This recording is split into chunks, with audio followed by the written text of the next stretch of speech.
Be strong.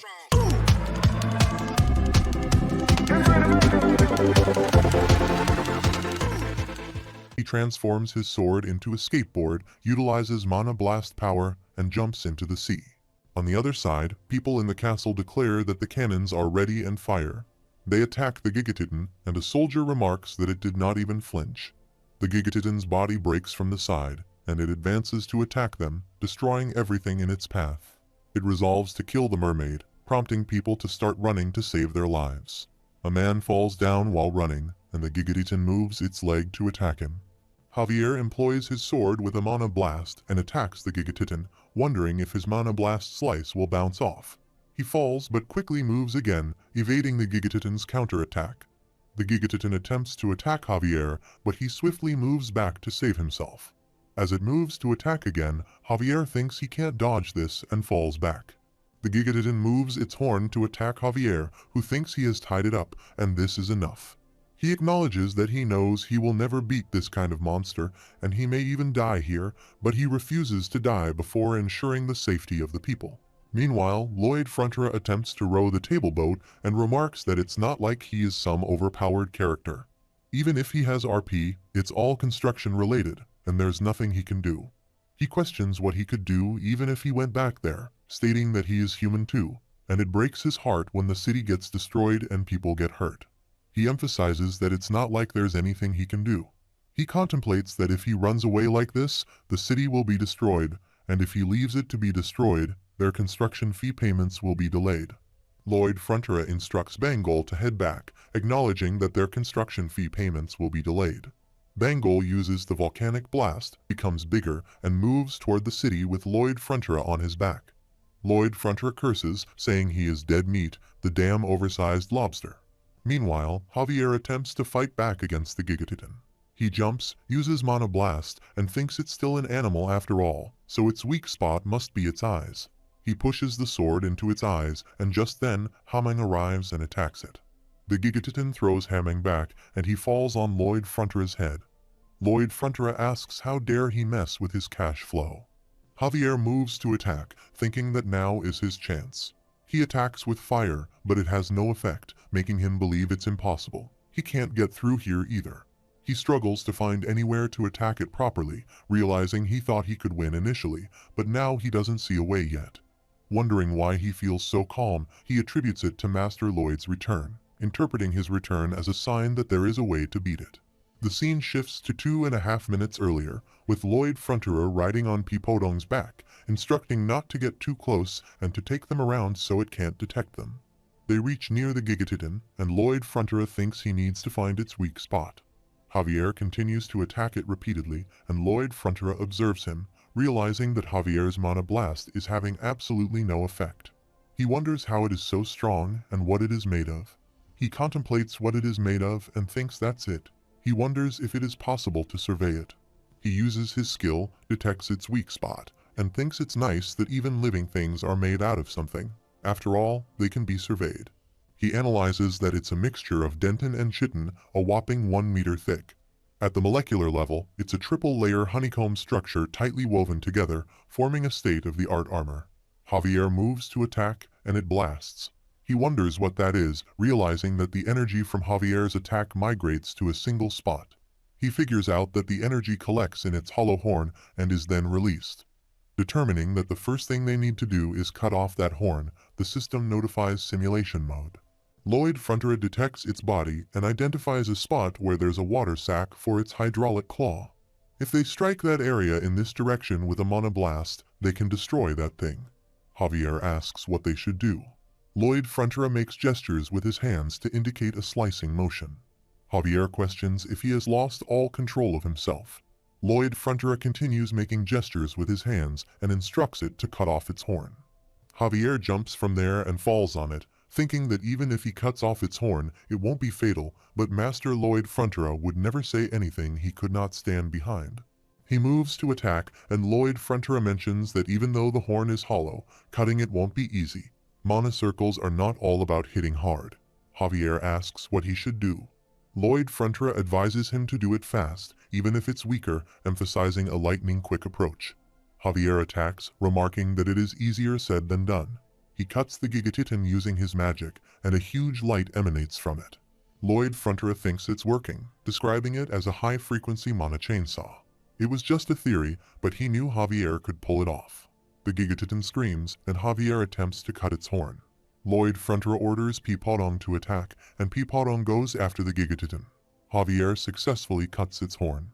Lloyd Frontera stands on top of a house, observing this, and instructs it to aim for the area right between where its middle legs meet and from its tail toward its head at an angle.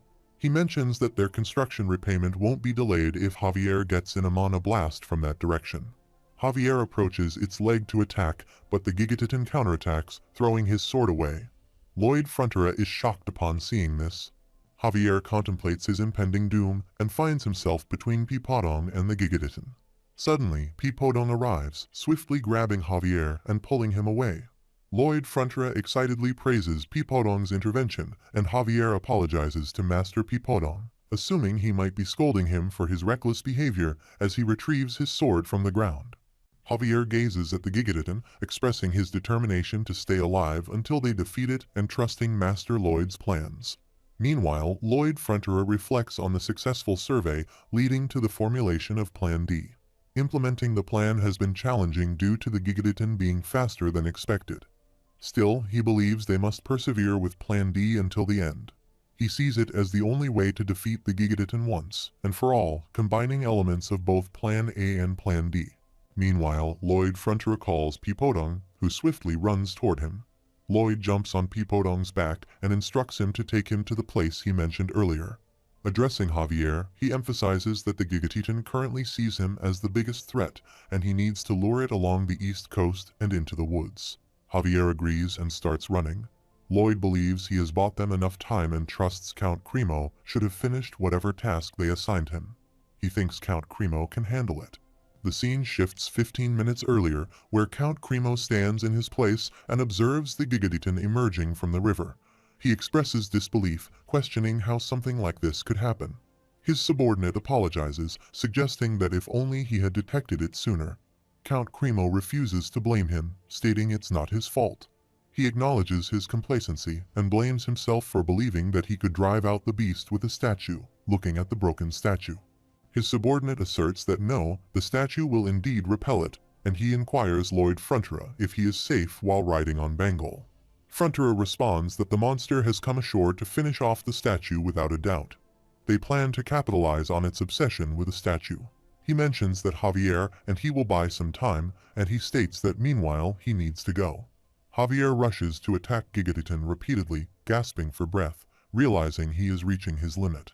He acknowledges he can't do any more and believes his current mission is to lure Gigatitan away, not just for the city but for the people. He makes another attempt to attack and urges everyone to give it up for the only bronze statue. Spotting a cart, Lloyd Frontera arrives with the statue, securing it with numerous strips and smiling annoyingly. Javier questions what this is, and Frontera replies to Gigatitan that he has brought its real enemy. Gigatitan roars upon seeing them. He thinks, okay, let's appreciate that reaction, and acknowledges they did a great job putting this thing back together as he observes his soldier diligently fixing the statue. From the book, he knew he could trust Count Cremo to handle this. He shouts Javier's name and declares that he'll create an opening for him to attack. Javier replies, requesting that next time he explains the entire plan. The response is a warning that there better not be a next time. Both of them run in opposite directions to launch their attacks. Gigatitan roars loudly behind the Peepodong, causing fear, and the individual flees. Simultaneously, Javier approaches from another side, leaps to attack, employs a mana blast, throws fire at Gigatitan, and strikes with full force, hurling the creature to the ground. He reflects that he has only cracked a small hole in its shell. He used his mana blast too many times, but he dismissed that as an excuse. He considers himself too weak and believes he is not strong enough to protect the people as he falls down. Lloyd Frontera arrives, commending him for the achievement and instructing him to leave the rest to him, then rushes to attack Gigatitan. Javier reflects that he exerted all the remaining energy into that last mana blast. Now he is losing consciousness and believes he can rest easy. His sword slips from his hand. Lloyd Frontera, running, shouts for Javier to leave it to him. Frontera thinks confidently because Master Lloyd said so. Rolling on Baron Frontera reassures Javier that he will protect the city no matter what. He contemplates if it's possible, recalling that it's what he shouted to Javier as he dashed towards the beast. To be honest, he doesn't think it's feasible, and perhaps he can only lure the creature far away and leave it there. He considers that there's no guarantee the beast won't return, especially since the waters off Cremo are already Gigatitan's habitat, and the creature is quite intelligent. Observing Gigatitan attacking the city, he speculates that it might go berserk and seek revenge for them summoning the Marmon statue. He reconsiders, realizing that before that happens, Baron is already at his limit, and he can't ask him to do any more. Meanwhile, Baron is called by him to handle the task. Swiftly, he halts and tosses Baron into the river. Prepared to launch an attack, he contemplates what he can execute successfully at the moment. He reflects on his previous decision to save the city, ensuring a profitable return on his investment. He had formulated a couple of plans involving attacking while riding on Bengal. Considering his options, he acknowledges the necessity of performing a mana blast. However, to execute this attack, he requires a triple heart circle, yet presently, he possesses only a double heart circle. Shouting out, he summons a message alert or skill window to activate the Asrahan core technique. He resolves to level up to a triple heart circle, while the skill window informs him that the Asrahan core technique at double heart circle level 4 is activated. For the upgrade, he needs 190 RP points, and his current RP stands at 19 and 1. Contemplating the requirement of 190 RP points, he deems it a considerable amount. Deciding to proceed nonetheless, he clicks on the level up option. The system once again informs him that the Asrahan core technique at double heart circle level 5 necessitates 220 RP points for advancement. He coughs, reflecting on the increment of 30 points each time, finding it steep. Nevertheless, he dismisses any concerns, deciding that there's nothing to lose anyway. He repeatedly clicks on the level up option, advancing to levels 6, 7, 8, 9, and finally 10. Upon reaching level 10, the requirement surges to 370 RP points. Checking his current RP, he discovers it's only 311. Frustrated, he realizes there's nothing he can do now. His rational decision at the time was to stay out of the battle. He hangs on with a rock and ponders what he's doing here, dangling from this thing while witnessing Baron taking Javier away in an unconscious state. He contemplates whether he should summon some mana and jab it. If there's even a slight nick, he can dig his way into it. The system notifies him that his approval rating with Javier has increased by +4, and his approval ratings are +5. He observes that for a level up, he needs 370, and currently he has 391 RP points. He thinks he can do it now with a triple heart circle. He taps on the level up options, and a triple circle appears at his heart. The system notifies him that he is at Asrahan core technique triple heart circle level 1, and his mana is amplified to 500%. He exclaims he's dead meat and prepares to attack. He considers using one circle to protect the heart while employing the other 2 heart circles for mana blast attacks. He launches an attack on Gigatitan while a stone hits his head, causing him to bleed. Meanwhile, he wonders if he has been struck by something. Realizing that it's not good, he acknowledges the need to land a solid blow. He believes one circle is necessary to protect the heart. Confused about the other 2 circles, he questions himself about what he is doing. The heart circles are colliding, and he decides to use the triple core mana blast to attack once again. A massive explosion occurs, burning Gigatitan and causing his demise. People in the city witness the blast. Baron, Haming, and Bengal return to their real state and attempt to revive Javier. As he gets up, he sees that Master Baron and Master Haming are safe and sound. He expresses that he indeed accomplished what he said he would, but he is puzzled about how he achieved it. Baron grabs his finger to gain his attention, and he inquires about it, asking if Baron wants him to follow. The 3 of them run towards Lloyd Frontera, with Javier following. They find Lloyd in a worse condition, lying on the ground. Javier approaches him, puts his head on Lloyd's chest to check his heartbeat, and sadly remarks that his heart has stopped. A pigeon arrives at Baron Palace with a message, catching the attention of Arcos Frontera. He sits at his study table, spots the pigeon, and identifies it as a messenger pigeon. He opens the window to retrieve the message, wondering if it's from Count Cremo and expressing curiosity about its contents. After reading the message, he swiftly mounts his horse and heads toward Cremo City. He reflects on how he had repeatedly warned Lloyd not to put himself in perilous situations. Recalling the message that informed him of his eldest son, Lloyd Frontera, successfully completing all the construction work needed in Cremo, he feels a sense of concern. Marbella decides to accompany him, expressing surprise at his sudden departure without any preparations. She questions how he could leave so unexpectedly, looking at her and Baron. Meanwhile, Arcos Frontera informs her that it will be a long journey without any breaks, and he intends to go alone with Baron. She questions what he is talking about, expressing that he seems to have forgotten that she rides much better than him. Arcos thinks, however, that immediately afterward, Cremo faced a grave peril during which Lloyd Frontera and his guard, Sir Javier Asrarin, saved many lives through acts of sacrifice and valor. Master Lloyd then fell into a bizarre unconscious state, prompting everyone to quickly move to Cremo. Reflecting on the past, Arcos recalls that Lloyd Frontera used to be a despicable boy, but now he has become the most diligent and trustworthy son.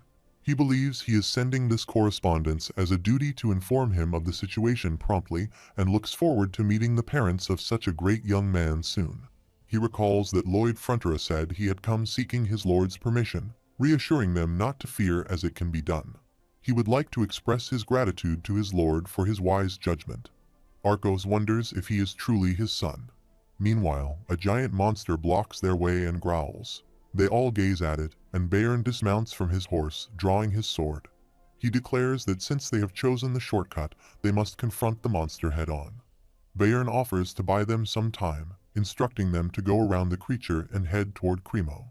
Arcos advises him to run as well, but Baron insists that the beast is faster than their horses. He warns that the moment they turn around, the monster will have them by their throats. Baron urges them to run away as he attempts to defeat the monster, attacking it with his skills. They both run away, and Arcos Frontera apologizes, assuring them that they will meet again in Cremo. Baron runs and attacks the monster, stabbing its face and holding his sword still, attempting to slice it. The monster tries to escape and pushes him away with its face. Arcos Frontera comes from behind and stabs the monster in the back. Marbella also joins in, stabbing the monster. The creature stands up, roaring in pain, and then falls down and dies. Arcos Frontera approaches Baron, asking if he can stand up and offer help. Baron replies that he's ashamed, as he is his guard, yet he holds his injured arm. Arcos Frontera asserts that Baron is also one of his subjects, and he has a duty to protect him. Marbella calls out to Arcos, who turns to look at her, asking if she is hurt. They notice a pack of monsters approaching, and they prepare to fight. Baron gets up, holding his sword. Marbella goes to Arcos, and they hug each other, visibly scared. Meanwhile, Javier arrives there and attacks the monsters, swiftly cutting them into slices. He mentions that he came to escort them just in case, expressing hope that they are not injured, and puts his sword back.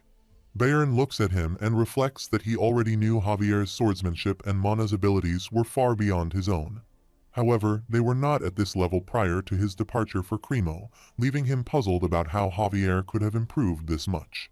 Baron greets Javier, and Marbella also inquires about Lloyd Frontera's well-being. Javier bows down in front of them and replies that he doesn't know. He can't tell if Lloyd is alive or not. He goes into a flashback where Lloyd Frontera kills Gigatitan and also becomes unconscious.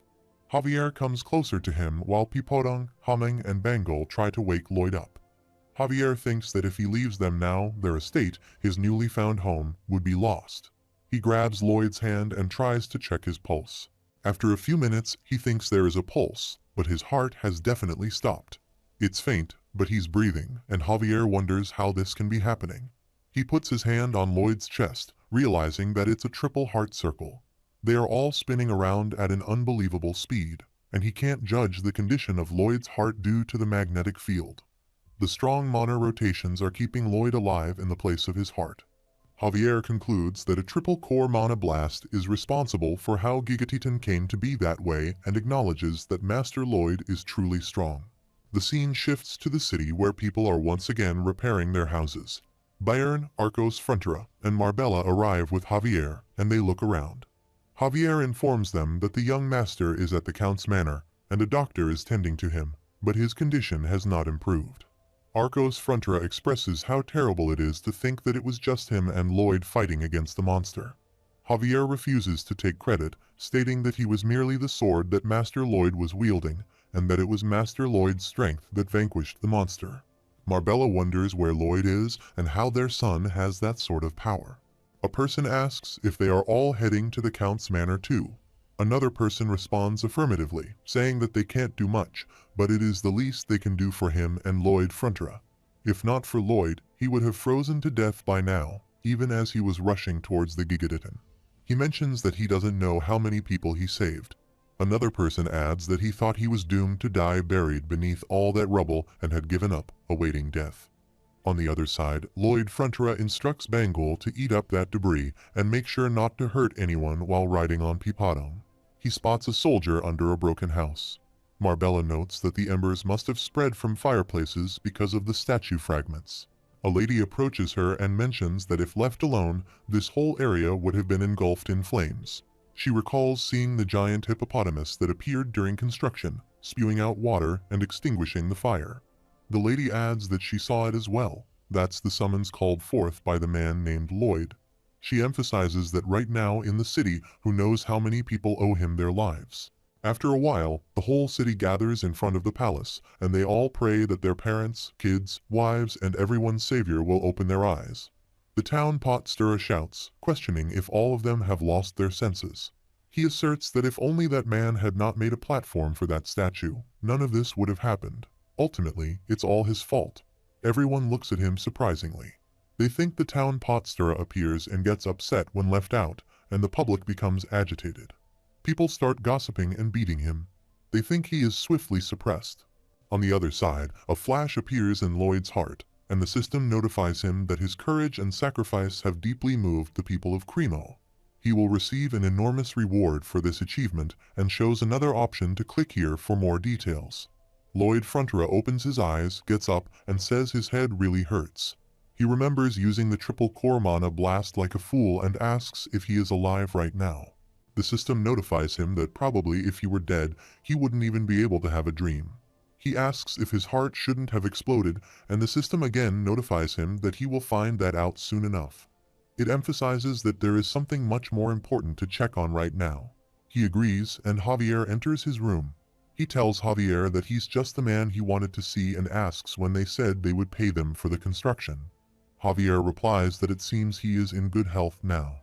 Arcos Frontera and Marbella enter the room and rush towards him, hugging him tightly. They both become emotional, and his father asks if he is okay. His mother expresses her relief and asks if he has any idea how worried they are. She wonders if he is really their Lloyd, acknowledging that the unsettling question isn't what's important right now. She thinks she is just thankful that he is alive. The scene shifts to the royal capital Magenta. Her Royal Highness, the Empress Alicia Termina Magentano, states that Count Cremo's letter reports the complete destruction of Gigaton. She finds it intriguing to learn that such a man exists in her kingdom. She orders a messenger to be sent to the Frontera barony and bring both this man and his guard back to the royal capital. Her subordinate bows and says, as his wish, His Majesty. She remarks that they should see if the contents of this letter are indeed true, expressing her intention to meet this man and judge for herself. The system notifies that the stories of his great courage, wisdom, and self-sacrifice are spreading all over the land. Lloyd looks at this message and says he's uninterested because he has received bonus RP for his elevated social status, and his bonus RP reaches plus 1500. He becomes excited to see this, and the system again notifies him that he has access to skill information, providing details about the skill mana heart that allows him to store high concentrations of mana in his heart. He thinks that's why he has so much energy despite being in a coma for a month, and he has become the owner of a mana heart, which means shoveling will be a lot easier. The system notifies if that's the only thing he can think of to use it on. Meanwhile, he asks if he is belittling all the construction workers of this land. The system replies, asking him to forgive it, stating that of course not. His mana heart was born, not as a result of regular training, but from the impact of the mana blast. As such, his mana heart has been given unique capabilities. The system notifies him again about a skill option, Shock Neutralizer, which can neutralize the impact from mana blasts without additional protection. He wonders what this is and asks if this means he can use the triple core blast as much as he wants. He thinks that means the work in the quarry can be done faster. The system responds, urging him to think of something more impressive. He asks if there is anything more noble and impressive than manual labor and questions if the system is belittling quarry work.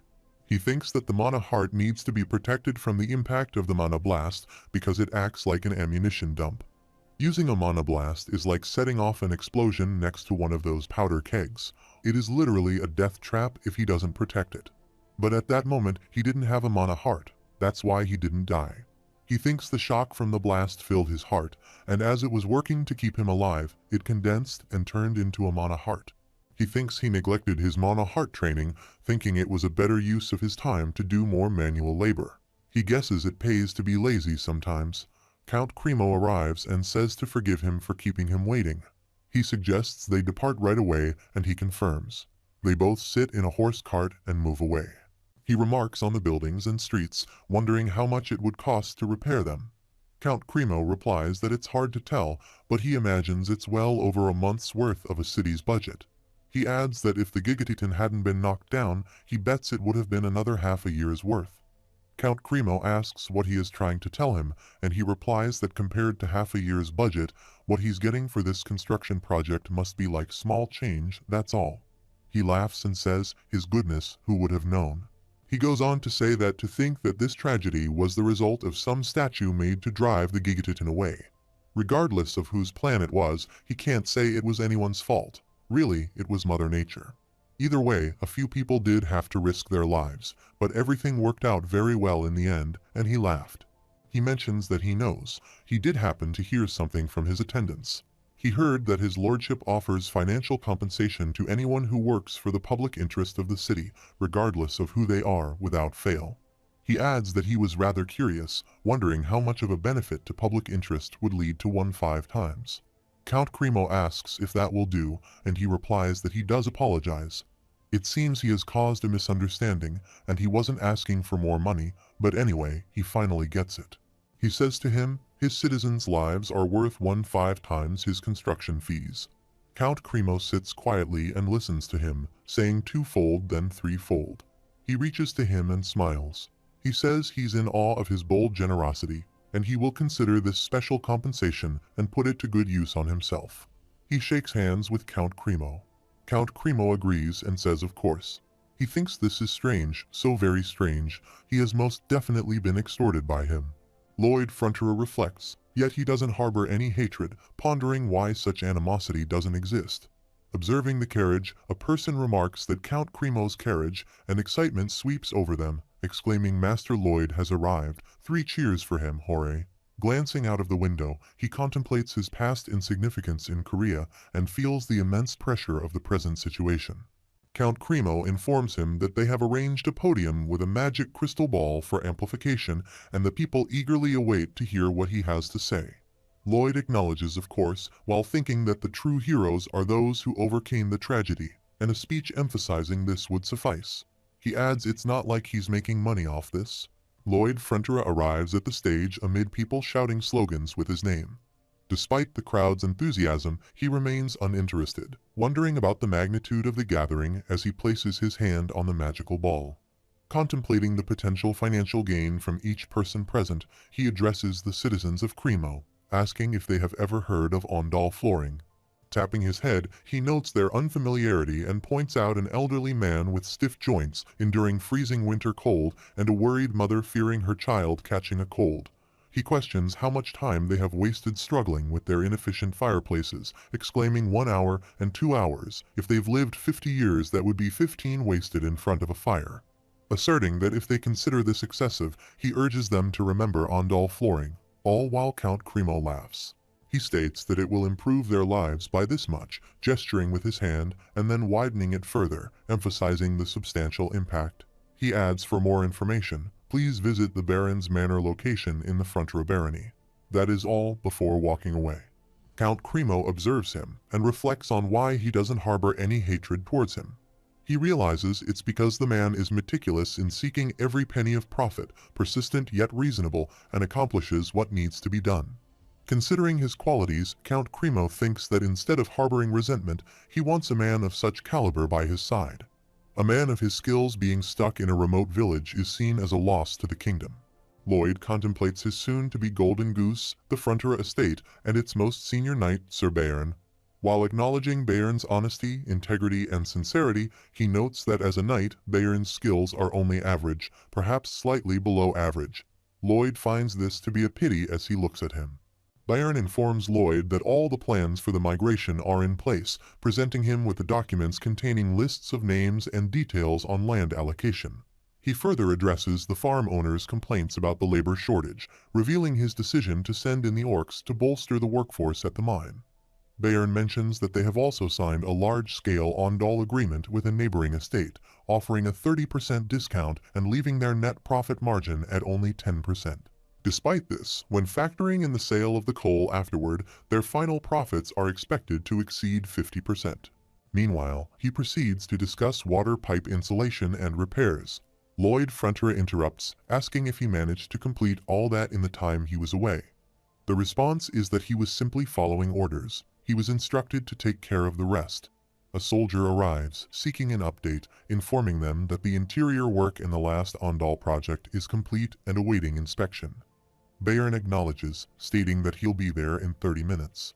As they go out to check the project, Baron remarks that it is well made with no flaws, a commendable job. He reflects on the times he raised his voice, considering them as leading up to this moment, and acknowledges that the individual has become the most important person on their traveling build team. Lloyd Frontera looks at him and acknowledges his capability, thinking he is extremely capable and born in the wrong era. He contemplates that if the man were in Korea, he would have been, at least, a managing director at a big corporation. Acknowledging his skills, Lloyd decides that he needs to give this man a huge bonus. The system notifies him that the installation of on-doll flooring in the Frontera estate's homes is complete, marking a new page in the continent's history books. On-doll is now recognized as the Frontera heating system, and a substantial amount of RP will be awarded for this monumental achievement in construction. His bonus RP reaches plus 400. Reflecting on this, he realizes that the large-scale on-doll flooring contract was orchestrated by the Baron and Baroness. These two, it turns out, possess talents beyond being the lord and lady of an estate, and he gazes at his parents. Contemplating his own life, he acknowledges that from the moment he was born, his luck began. For many people, whether they laugh or cry depends on the era they are born into. After a while, Lloyd Frontera and Javier arrive at their construction site and observe the structure of a building. Javier remarks on the need for such a large storage building for all the coal. Lloyd responds, confirming that indeed they do need it as the coal supply keeps increasing. He reflects on having paid off more than half the debt with the money from construction and mentions their substantial income from water supply fees charged to their neighbor. Thinking that he's almost there, approaching his retirement of fun and merriment, he smiles. Javier looks at him and contemplates that sometimes he can't stand it when he makes that face, finding himself suddenly wanting to punch him. Suddenly, they hear a horn whistle and turn towards the sound. Lloyd inquires about the noise, and Javier replies that he, too, has never heard it before but believes it to be the horn announcing the arrival of the royal messenger. He inquires about the presence of the royal messenger as he observes a caravan of royal messengers. The messenger dismounts from his horse and presents a message, with his subordinates applauding his presentation. Lloyd Frontera becomes angry, questioning the ridiculous performance and urging the messenger to get to the point. He and his parents bow in front of the messenger, and he senses that this encounter might lead to trouble. The royal messenger states that since time immemorial, he, along with the great sovereigns before him, has worked hard to achieve peace and comfort for nobles, citizens, and all others.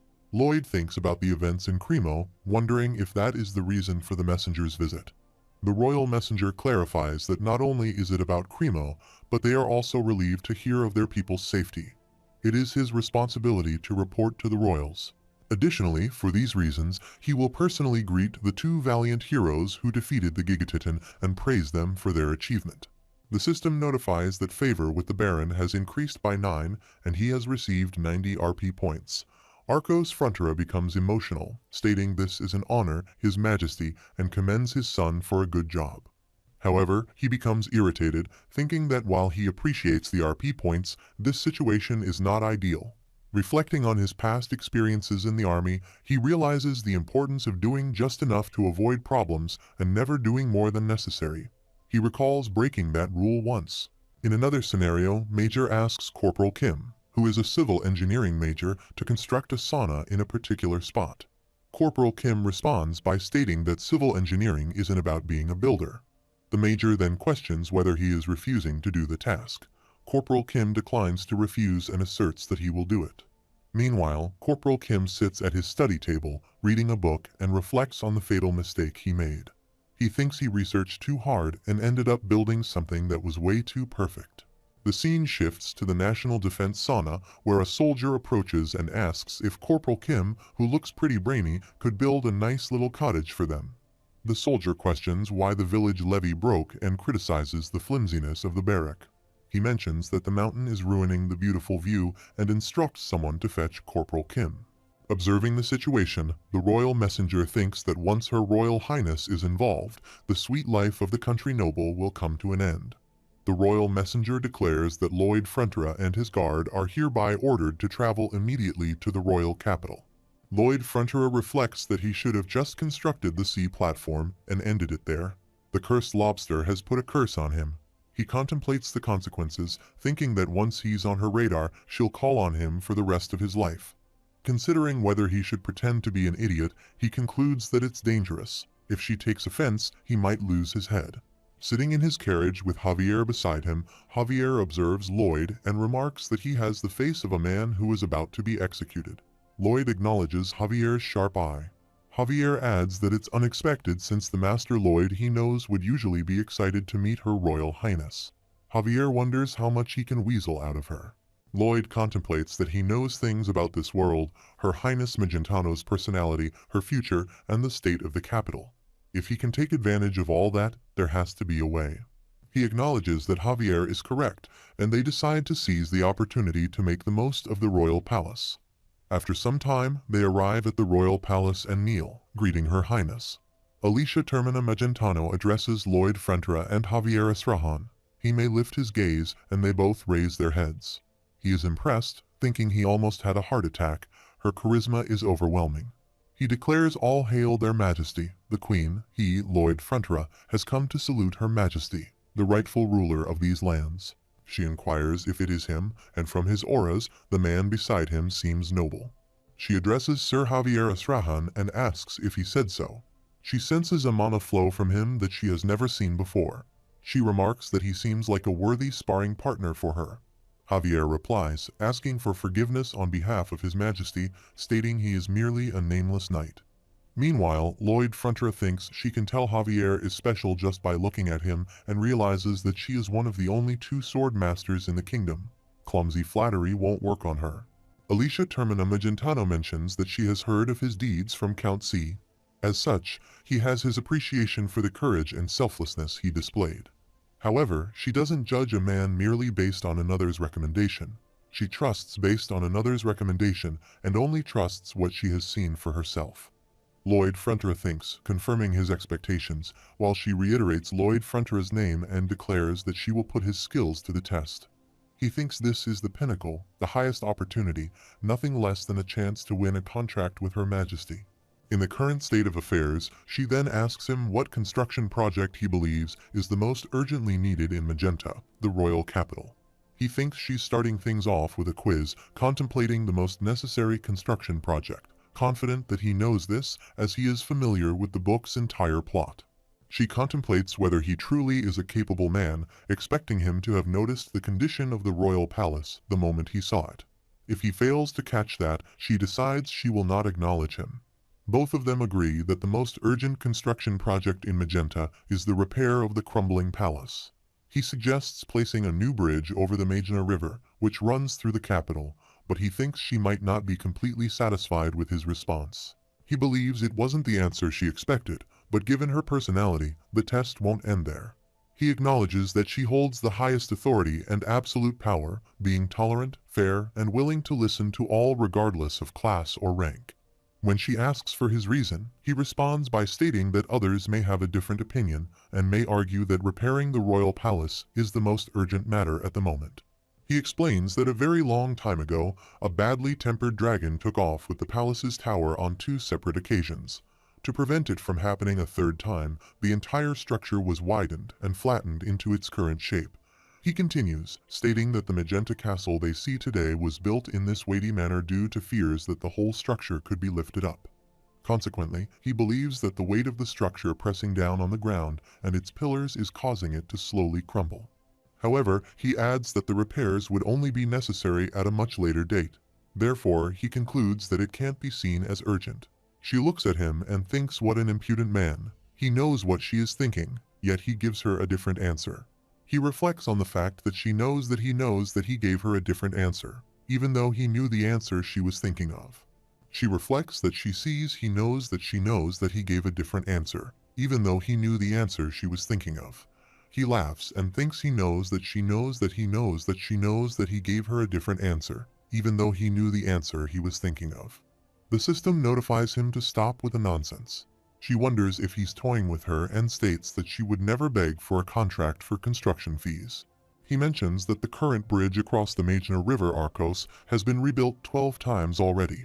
He explains that the bridge collapses regularly because it is unable to withstand the rising waters in the spring. He adds that each time it happens, people's lives are inconvenienced and large amounts of money are spent on it. He asserts that everyone sees the rebuilding of the bridge as an inevitable part of nature. He says, however, that if Her Majesty were to trust him with its construction, he would build a bridge that would not collapse even in the face of spring floods or drift ice. He believes he is referring to a modern suspension bridge.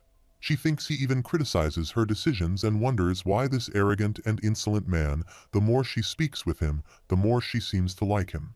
She asks him to tell her more about the bridge he will construct. He laughs, thanks her, and thinks he knew she would like it. He believes she absolutely despises yes-men who drown her in flattery, and she puts unlimited trust in those with strong convictions. She says enough. He has suddenly lost interest. He thinks this is their queen, Magentano, but she is eventually betrayed by the one she cherished, loses one of her arms, and turns evil, transforming into the butchering tyrant. However, that story is 3 years into the future. Right now, she is an honorable queen who listens even to the lowly. She inquires if the bridge were to fail, while he contemplates that he would gather his things and flee the country. He then states that she can have his head in exchange, but as long as the bridge stands, he requests a guarantee for his family's station. She thinks that he has managed to make her smile in the end and agrees, saying he may carry out his plans. She promises him reasonable compensation and the upholding of his family's station. He steps forward and presents a contract, and she asks what it is. He responds with a contract. Please sign it.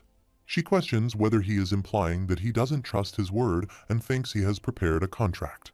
He clarifies that it's not the case, Her Majesty, and explains that the contract stipulates that if he doesn't construct the bridge in an honest manner, he is to be hung, drawn, and quartered. He mentions that he considers this a necessary shackle for such an untrustworthy and lowly man as himself. She signs the contract and thinks she's being sweet-talked into something, yet she doesn't mind it. He responds with 1,000 thanks while she inquires about his remark concerning his bottom. He explains that he couldn't lower his head any more than his signature, so he raised her behind to make it seem lower. She replies that she understands his intentions but instructs him to lower it, as she doesn't want to see it. Lloyd Frontera, Javier, and another royal servant walk towards them. Lloyd Frontera taps and swirls in excitement, thinking, did he see that? This guy right here just ripped off the queen with this contract. Javier looks at him and thinks he could have lost his head if she thought he was being disrespectful. He adds that he can't stop a sword master, so please exercise caution. Meanwhile, Alicia Termina Magentano remarks that Sir Kyle noticed it as well, realizing he is more shrewd than she had thought. He responds that he's a clever man, very calculating, and asks if she is not slightly displeased by the man. She replies that she was. He assumed from the beginning that he could beat him, but he seemed so pathetic that it was rather adorable, and she smiles. The scene shifts a few days later. Lloyd Frontera puts a bag at his back and says up he goes. Javier asks if he will really be all right going alone, and Lloyd replies why would he need an escort in the capital with all its security. He adds that it's a huge pain walking around with Javier while pointing at him. He mentions that earlier when they went out to survey, he couldn't concentrate at all because of Javier. Lloyd signs the contract while many girls look at them and fall in love with both of them.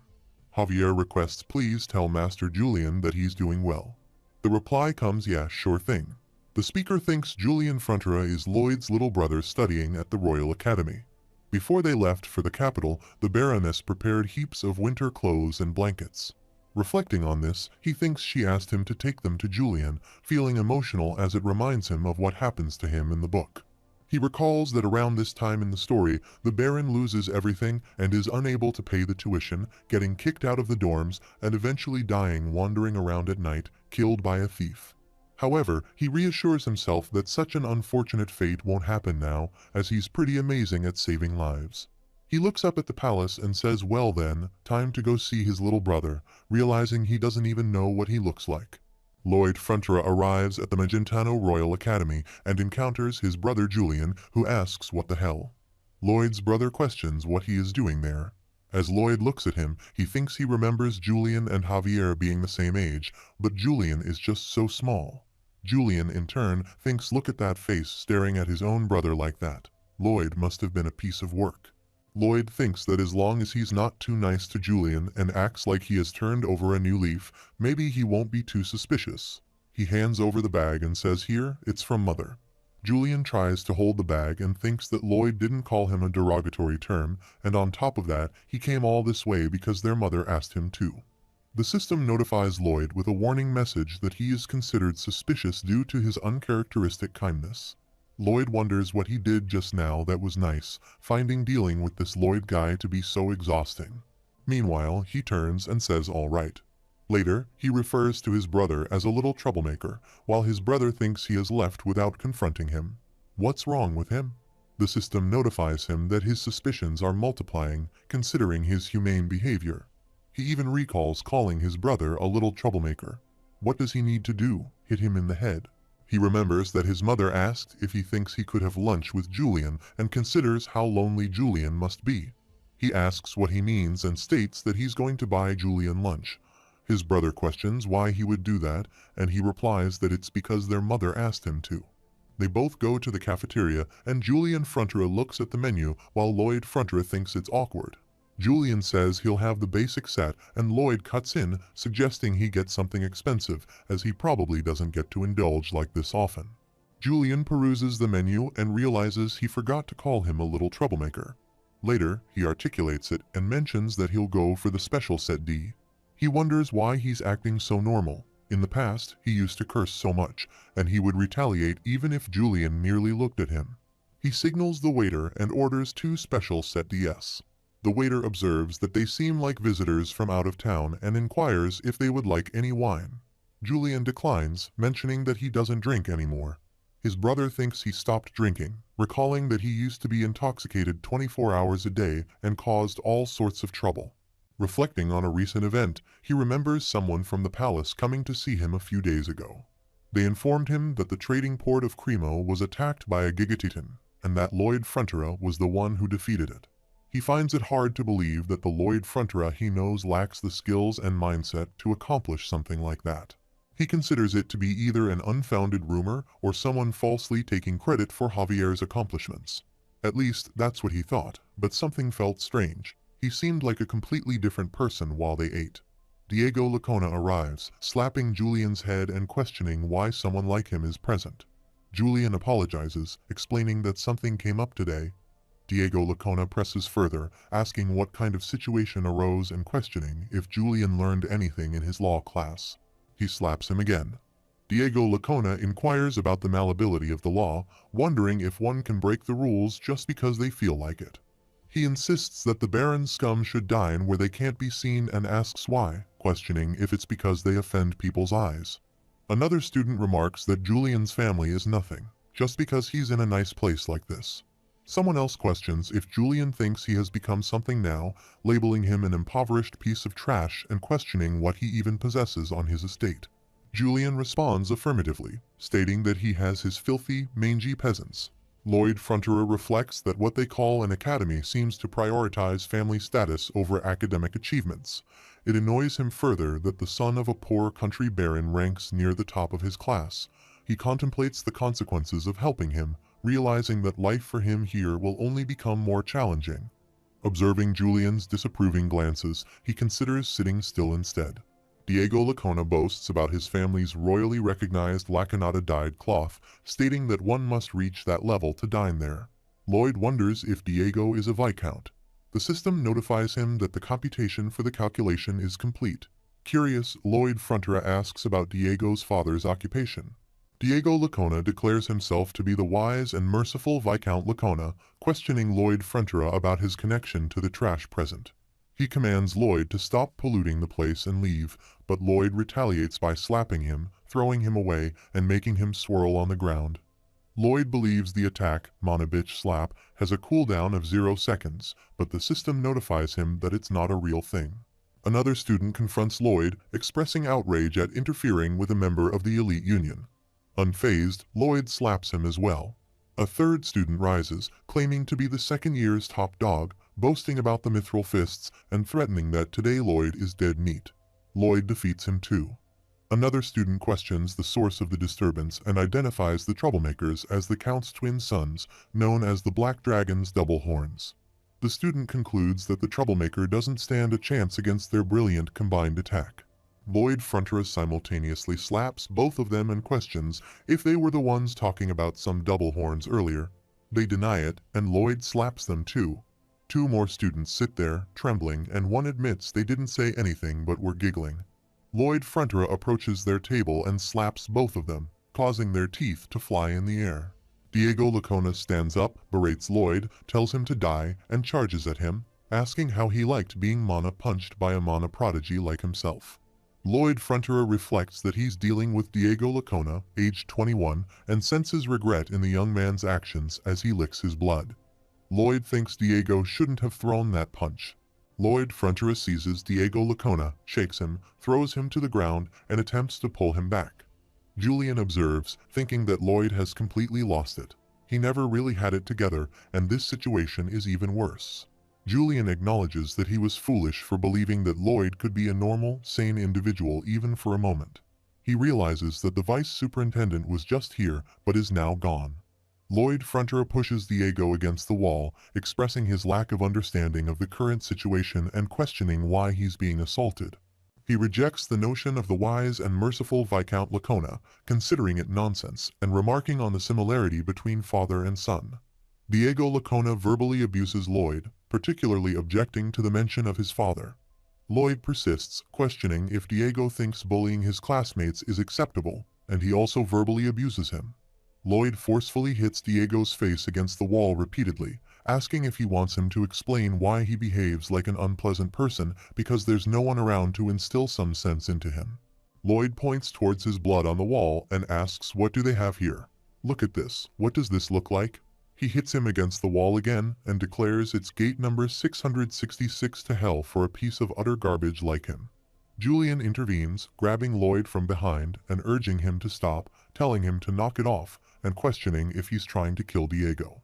Julian reflects on what might happen next, anticipating that Diego will face even more bullying. He acknowledges that Lloyd can be thoughtless, but this is too much. Lloyd Frontera asks if Julian is concerned about Diego being bullied worse after this and reassures him, saying don't worry. If he's dead, he can't bully him. Julian wonders how Lloyd can say that with such a bright smile. Lloyd Frontera reflects that he has encountered many guys like Julian back in high school, thinking that doesn't make him laugh. None make him laugh, and none of it gets through to them. He believes the best thing for them is the fear of death, similar to what Diego Lacona is currently experiencing under the sickle of Death Warrior. Lloyd tells them to stop immediately.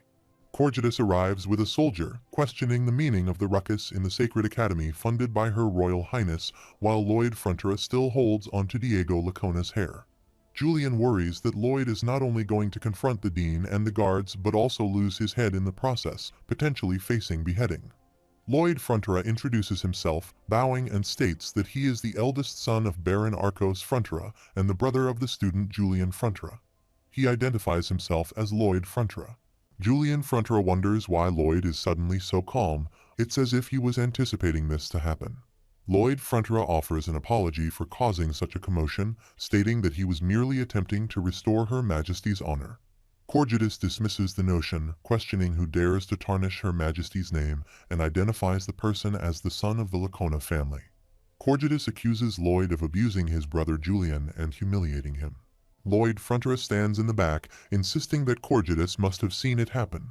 He claims that Julian looked like he had no intention of restraining him, so he assumes Corgidus didn't see it and laughs. Lloyd reflects that it's apparent why Corgidus didn't intervene. The staff of the academy were all recommended by the nobility, and they likely didn't want to lose the trust of high-ranking aristocrats' children. He considers that the students form regional cliques, which will eventually grow up and influence the academy once again. He contemplates that there's no way anyone on the academy staff, including the men present, was unaware of Julian being bullied, but they likely turned a blind eye. Recognizing himself as the son of a poor baron, he concludes that there's no benefit in helping him.